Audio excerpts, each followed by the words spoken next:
Silence. Action.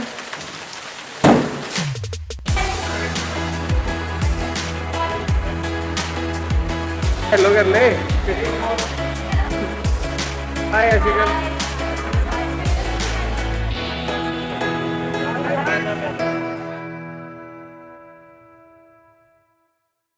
नमस्कार दोस्तों, हम इंडियंस जब बाहर के देशों में जाते हैं, फॉरेन डेवलप्ड कंट्रीज में जाते हैं, Europe, Australia, America, Canada, Dubai, तो शायद इन देशों के बारे में सबसे अच्छी चीज हमें लगती है वहां की साफ सफाई।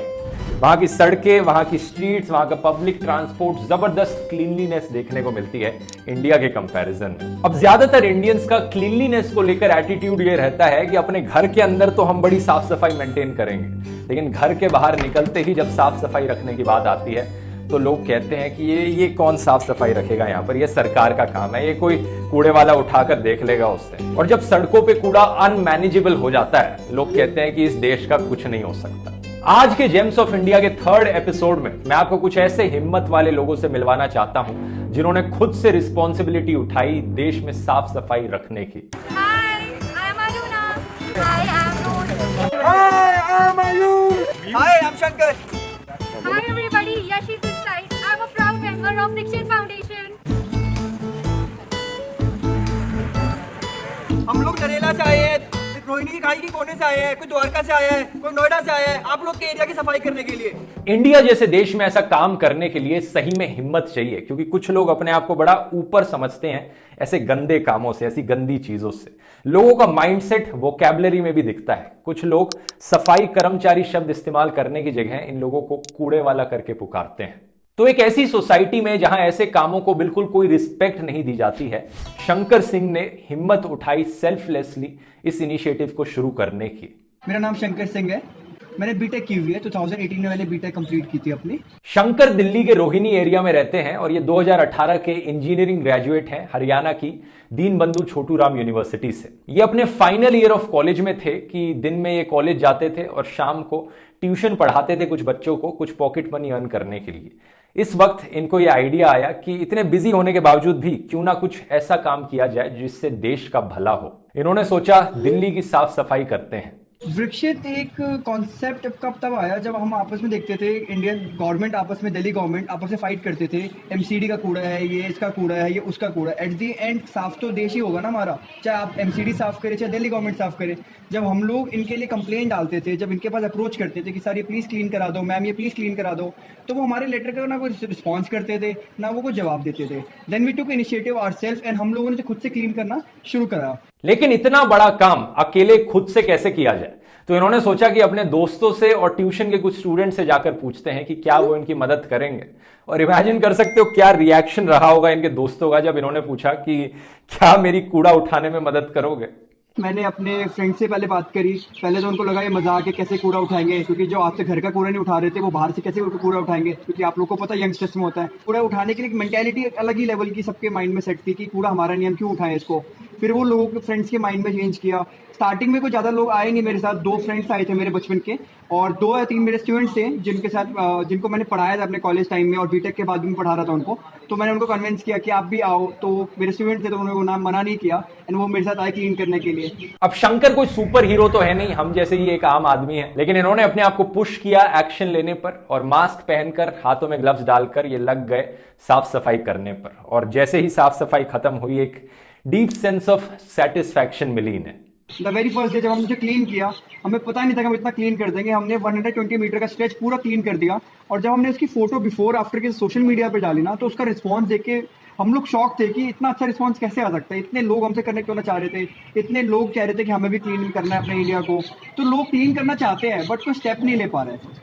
आज के दिन करीब 3 साल बाद इनके हजारों वॉलंटियर्स हैं वृक्षित फाउंडेशन में। अलग अलग लोकल टीम्स हैं जो देश की अलग अलग स्टेट्स में काम करती हैं और ऐसे दर्जनों प्रोजेक्ट्स इन्होंने अंडरटेक किए हैं।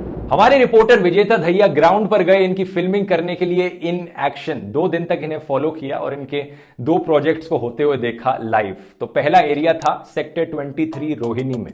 पहले तो इनका भी रिएक्शन यही रहा था जो हमारा रहेगा कि क्या बदबू आ रही है यहाँ से, इसे कैसे साफ करेंगे। यहाँ पर चिप्स के पैकेट, यहाँ कहीं पर टूटे हुए सेलफोन पड़े हैं, कहीं पर बेबी डायपर्स हैं, इतना कूड़ा पड़ा हुआ है।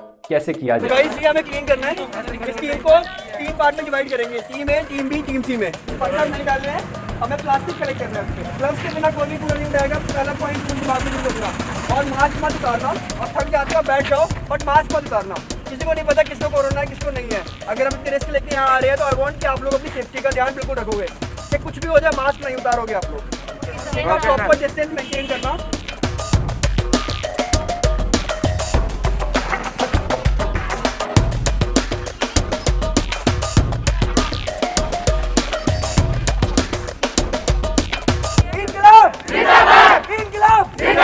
भारत माता की जय, भारत माता की जय, जय जय।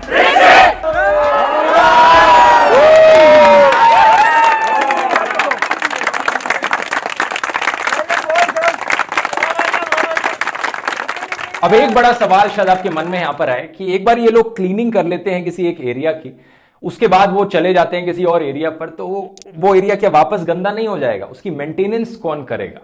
इस प्रॉब्लम को अवॉइड करने के लिए दोस्तों ये कोशिश करते हैं कि जिस भी एरिया में ये क्लीनिंग करने लग रहे हैं उसके आसपास जो लोग रहते हैं उन्हें भी इन्वॉल्व किया जाए, उन्हें भी अवेयर किया जाए कि देखो हम इस एरिया की क्लीनिंग करने लग रहे हैं, प्लीज इसे मेंटेन करना, साफ रखना।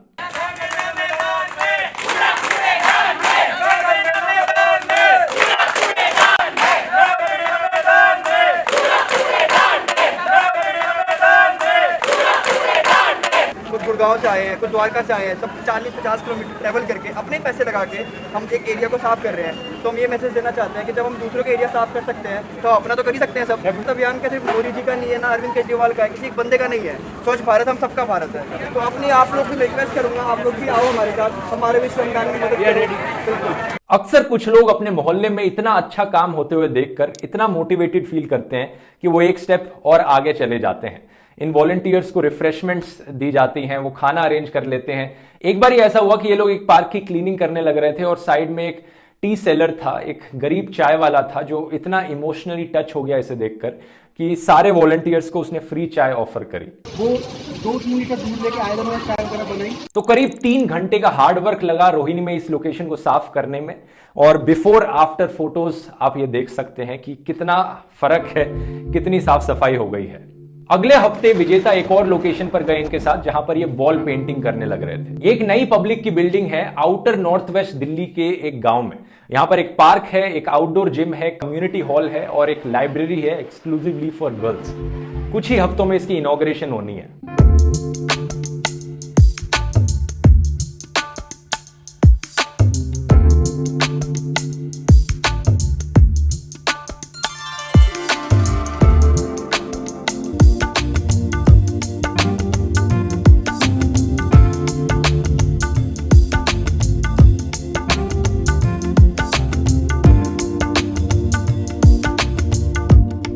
विकसित फाउंडेशन ने कई प्रोजेक्ट्स किए हैं in collaboration with Delhi government, जिसे हेड किया जाता है आम आदमी पार्टी के द्वारा।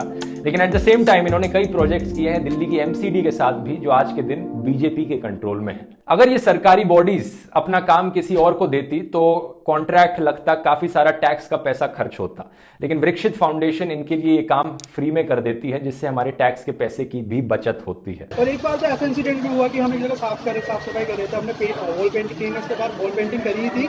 फिर उसके बाद एक अंकल आए, कहते यार आप लोगों ने बहुत अच्छा बनवा दिया, एकदम से इतना क्लीन कर दिया, हमारी प्रॉपर्टी के रेट तक बढ़वा दिए। अब लगता है कि 4-5 लाख एक्स्ट्रा में घुस जाएगी प्रॉपर्टी, इतनी साफ हो गई है, आसपास के लोकेशन व्यू इतना अच्छा बना दिया आप लोगों ने। तो फिर उनसे आपने 1-2 लाख रुपए लेने चाहिए थे ना। अब एक ऑब्वियस सवाल यहां पर उठता है कि इन लोगों को ये सब करने का टाइम कहां से मिल पाता है और पैसा कहां से मिलता है। शंकर एक सॉफ्टवेयर डेवलपर है कॉर्पोरेट कंपनी में, जहां पे उन्हें अच्छी सैलरी मिलती है अपने पर्सनल एक्सपेंसेस के लिए। मैं जैसे आपको बताया मैं सॉफ्टवेयर इंजीनियर हूँ, तो मैं मंडे से फ्राइडे एक कंपनी के लिए ऑफिस में काम करता हूँ। उनके लिए एक सैलरीड एम्प्लॉय हूँ, मैं एक इंजीनियर हूँ, मैं उनकी website front end designer developer हूँ। तो पूरा वेबसाइट्स बनाते हैं, और वीकेंड जो होता है सैटरडे संडे वो हमारे कंट्री के लिए होता है। तो दोनों को अलग अलग रख के हम लोगों ने इसको करा। वीकेंड पे सोशल सर्विस होती है एंड मंडे से फ्राइडे अपने आपके इनकम है जिससे आप घर चलाते हो। ये कहते हैं मंडे टू फ्राइडे कंपनी के लिए और सैटरडे संडे कंट्री के लिए। और विकसित फाउंडेशन जो एनजीओ है, उन्हें अपने एक्सपेंसेस के लिए फंडिंग कहां से मिलती है? अब उनके पास कोई एम्प्लॉयज तो है नहीं, सबके सब लोग वॉलंटियर ही हैं। सर कोई एम्प्लॉय नहीं है, सारे वॉलंटियर है इसलिए। मतलब हम किसी को पे नहीं करते, ना किसी को हम रिइंबर्स करते हैं। ये सब कुछ एक सेल्फलेस सर्विस है।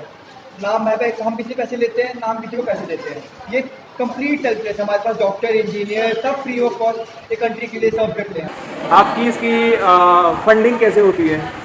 To be very honest, most of the funding जो होती है वो हमारे इंटरनल वॉलंटियर्स की होती है। कोई 100 रुपीज़ डोनेट कर रहा है, 1500 या मेरे फ्रेंड्स डोनेट कर रहे हैं या फ्रेंड्स ऑफ फ्रेंड्स डोनेट कर रहे हैं। बट अभी रिसेंटली जैसे ध्रुव सर ने कॉम्पिटिशन स्टार्ट किया चैंपियन चैलेंज में, हमें वहाँ से एक लमसम अवार्ड आया था, विनर हुए थे हम लोग, 1 लाख रुपीज़ वहाँ अवार्ड मिला था। रिसेंटली अभी इलॉन्गेट ने कॉम्पिटिशन स्टार्ट किया था। अब ये सारे लोग काफी यंग हैं, आपको देखकर ये नहीं लगता होगा कि ये अपनी जिंदगी एंजॉय क्यों नहीं कर रहे हैं, ये सब काम में क्यों टाइम वेस्ट करने लग रहे हैं? तो अच्छा लगता है आपको ये करके?